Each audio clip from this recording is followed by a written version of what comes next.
Hey guys, welcome back to my another vlog. I hope so आप बहुत अच्छे होंगे। और गाइस आज मैं जा रही हूँ अपनी फैमिली के साथ उत्तराखंड। ठीक है, ये रही मेरी मम्मी मेरे साथ बैठी हुई और मेरा भाई अकेले बैठा हुआ है। और यहाँ पे जो है मेरे पापा और दादी एक साथ बैठे हुए गाइस। और यहाँ पे जो है हम बस से इसलिए ट्रैवल कर रहे हैं क्योंकि हमने कर रखी थी ट्रेन की टिकट, लेकिन वो कंफर्म नहीं हुई है, तो अनफॉर्चुनेटली जो है हमको बस से ही जाना पड़ा। और ये जो बस थी वो आनंद विहार से लेके जो थी ये रामनगर तक की थी, और जो कि ये बीच में रुकी थी खाने पीने के लिए। तो यहाँ पे जो है मैंने आइसक्रीम खाई थी, मेरी जो दादी थी वो लस्सी पी रही थी, और खाना पीना भी हमने यहाँ से खाया था। ठीक है, और साथ में जो है मेरा भाई ये तो बहुत चिल कर रहा था, और इसको देखो अलग ही स्वैग चल रहा था। तो यहाँ पे जो है मैंने बोला कि चल भाई हम कुछ खाने पीने का ले लेते हैं। तो उसने बोला ठीक है भाई, तुझे जो खाना है तू ले दियो। उसके बाद जो है यहाँ पे हम बस का वेट कर रहे थे कि कब चलेगी, और यहाँ पे मेरे शू के लेसिस खुल गए थे। तो मेरा भाई जो है भाई साहब मेरे शू के लेसिस बांध रहा था। कभी कभी तो ये हरकतें अच्छी कर देता है, लेकिन वैसे इतना अच्छा है नहीं ये।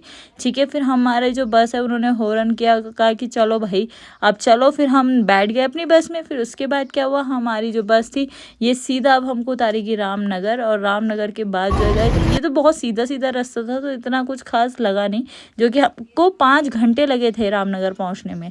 ठीक है, उसके बाद जो है गाइज हम उतर गए रामनगर। रामनगर में आप देख सकते हो हमारी हालत, हम कितने ज़्यादा जिसे बोलते हैं थके थकारे थे। और ये जो है गाइज अभी के बज रहे हैं 3, यानी कि रात के बज रहे हैं 3। ठीक है, नेक्स्ट डे के। तो आप देख सकते हैं यहाँ पे फल फ्रूट की रेडी और यहाँ पे शॉप वॉप सब खुली होती है रामनगर में। ठीक है, ये कोई बोल नहीं सकता है कि ये सुबह के 3 बज का ये नज़ारा है, ये रात के 3 बज रहे हैं, आप सोच सकते हो गाइज। उसके बाद जो है यहाँ पे हम सोच रहे थे कि हमारी बस कब मिलेगी, तो हम थोड़ा वेट करने लग गए। तो लेकिन अभी क्या है, हम बहुत थक भी चुके थे बस का वेट करते करते, क्योंकि बस का हमें पता नहीं था। और यहाँ पे जो है गाइस देख सकते हो आप कितनी तेज़ बिजली कड़क रही थी। हमको तो थोड़ा अंदाज़ा हो ही गया था कि भाई अब बिजली कड़क रही है तो बारिश भी बहुत गंदी वाली हो रही होगी। बस मैं सोच ही रही थी, इतनी में इतनी तेज़ बारिश आने लग गई अचानक से। तो हमने फटाफट अपना सामान वामान उठाया और हम भागे कहीं सेफ जगह में, ताकि हम बारिश से बच तो सके। हमारा सामान भी था बहुत सारा, लेकिन ये सेफ जगह तो नहीं, कुछ बस स्टैंड सा बना हुआ था, कुछ अच्छा नहीं था खास। फिर हमारी फाइनली हमको बस मिली है गाइस, जिसमें मैं मेरी दादी बैठे थे पीछे और मेरे मम्मी पापा और शुभम बैठे थे आगे वाली सीट पे, जो ड्राइवर के साथ होती है। ये बस बहुत जो है हौच पौच वाली थी। और आप बिलीव करोगे गाइज, बस हमारी जो चली थी वो चली थी सुबह के 6:30 बजे। तो यहाँ पे लोग इंतज़ार कर रहे थे। मैंने अपने लिए कुछ खाने पीने के लिए कुरकुरा वगैरह ले लिया था, क्योंकि मैंने कुछ खाया नहीं था। क्योंकि भाई मैं ये बोलती हूँ कि अगर आप उत्तराखंड ट्रैवल कर रहे हो ना, तो खाली पेट ही करो, ताकि वॉमिट वगैरह ना हो। क्योंकि मैं ऐसी हूँ, अगर मैं कुछ खा लूँगी, अगर मैं मतलब रास्ते भर तक वॉमिट करती जाऊंगी, क्योंकि हमें आदत नहीं है ना। अब मैं जो उत्तराखंड आ रही हूँ, आप बिलीव नहीं करोगी गाइस, आफ्टर 23 ईयर्स के बाद मैं जो है उत्तराखंड आ रही हूँ, क्योंकि 24 साल की मैं होने वाली हूँ। तो एक बार जब मैं आई थी, मैं बहुत छोटी थी तब आई थी, तो मतलब ये लगा 20 से 23 साल हो गए होंगे मुझे। और आप व्यू देखो गाइस, बारिश आ रही थी तो बस भी रुक चुकी थी। और यहाँ पे थी कच्ची कच्ची कैरियाँ, यानी कि छोटे छोटे आम थे, जो बिल्कुल मतलब पक रहे थे, और वो टूट जाते हैं ना, वैसे थे। तो मेरा मन हुआ कि भाई अब ये आम तो जो है मेरे को तोड़ने ही है। तो मैंने अपने भाई को बोला, तो यहाँ पे जो है चाचा भी मेरे लग गए थे आम को तोड़ने के लिए। उसके बाद जो है बचे कुछ जो थोड़े बहुत आम आए थे वो भी हमने लिए। मैंने कहा कि कुछ नहीं हो, लेकिन ये तो लेके जाती हूँ। और ये व्यू बहुत अच्छा था यहाँ पे। बस यहाँ पे एक दिक्कत हो जाती है यार, अगर आप जाते हो ना बाय बस से, एक तो ट्रैवलिंग टाइमिंग बहुत लंबी हो जाती है। मैं मानती हूँ कि भाई उत्तराखंड में व्यू आपको एक से एक मिलेगा, एक से एक। ठीक है, आप मेरी हालत देख सकते हो, मैंने पैंटें भी अपनी ऊपर कर रखी है। हमारे वाइट शूज़ जो थे हमने इतने बेकार कर रखे थे।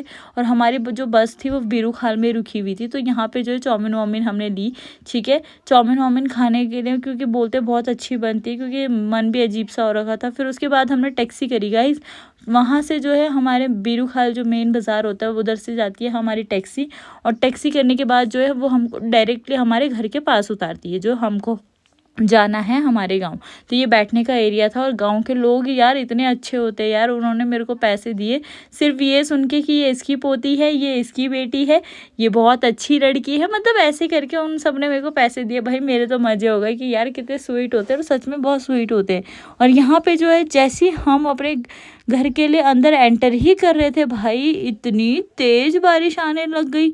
आप देख सकते हो बिल्कुल हमारे 10 कदम की दूरी में हमारा घर था, हम बस उतर ही रहे थे और इतनी तेज अचानक से बारिश आ गई। क्योंकि मौसम तो बिगड़ा हुआ लग ही रहा था, लेकिन इतना उम्मीद नहीं थी मेरे को कि हम यार एटलीस्ट घर पहुंच जाए फिर आ जाए तो समझ आता। लेकिन चलते चलते गाइस 10 कदम की दूरी में इतनी तेज बारिश हुई और जो कि हमने जो है भागना चालू करा कि भाई कि भागो फटाफट, हमको भीगना नहीं था क्योंकि बहुत ठंडा मौसम भी हो रहा था और हम भाग ही रहे थे। और उसके बाद आप देख सकते हो इतनी तेज़ बारिश हुई, भाग कर भी आने का कोई फ़ायदा नहीं हुआ, हम बहुत भीग गए थे। सिर्फ 10 कदम की दूरी में इतनी तेज़ बारिश आई कि हम सब भीग गए थे। और ये रहा हमारा घर, मतलब घर तो हमारा स्टार्टिंग से लेके एंड तक है, लेकिन ये जो हमारा कमरा है यानी कि मेरे जो दादू का कमरा था ये वो है। तो हमने फटाफट अपना सामान वामान इधर रखा और जो है हमने सोचा कि भाई सबसे पहले जो भीगे हुए कपड़े हैं ये सब हम पहले जो है हटाएं अपने आप को, क्योंकि हमको आदत नहीं है ना इतनी गर्मी से आ रहे हैं, अचानक से इतना ठंड हो तो ये सब चीज़ें अनएक्सपेक्टेबल होती है। उसके बाद जो देखो मेरे घर में सभी भीग गए थे, फिर हमने सोचा कि कपड़े वपड़े चेंज करते हैं। गाइज़ यहाँ पे हमने कपड़े वपड़े चेंज किया। तो मैं आपको एक चीज़ अपने घर का ये जो है बता देती हूँ। ये जो है ना यहाँ पे टाइलें नहीं होती है गाइज़, ये गोबर से लीपा जाता है। ये हमारा अंदर वाला कमरा था, बाहर वाला जो है वो बरामदा था। पहले के ज़माने में ऐसे ही बनाते थे और यहाँ पे फटाफट सबने कपड़े वपड़े भी चेंज कर लिए थे। ये बेड था और फिर आप दिखा देती हूँ गाइज़, ओले पड़ रहे थे, मतलब लिटरली में हमको उम्मीद थी कि बारिश आएगी, लेकिन इतने ओले वाली बारिश आएगी ये हमको उम्मीद नहीं थी।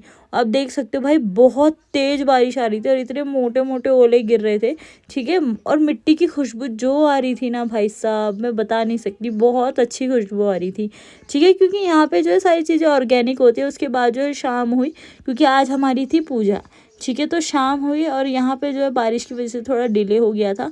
और उसके बाद जो है हम सारे के सारे चले गए थे पूजा वाले घर में पूजा करने के लिए। और आपको मैं रात का व्यू दिखा देती हूँ। अब मिलते हैं हम आपको पार्ट 2 में, ठीक है गाइज। अगर आपको मेरा व्लॉग अच्छा लगा है तो आप मेरे वीडियो को लाइक करें, सब्सक्राइब करें एंड कमेंट करें एंड शेयर करें।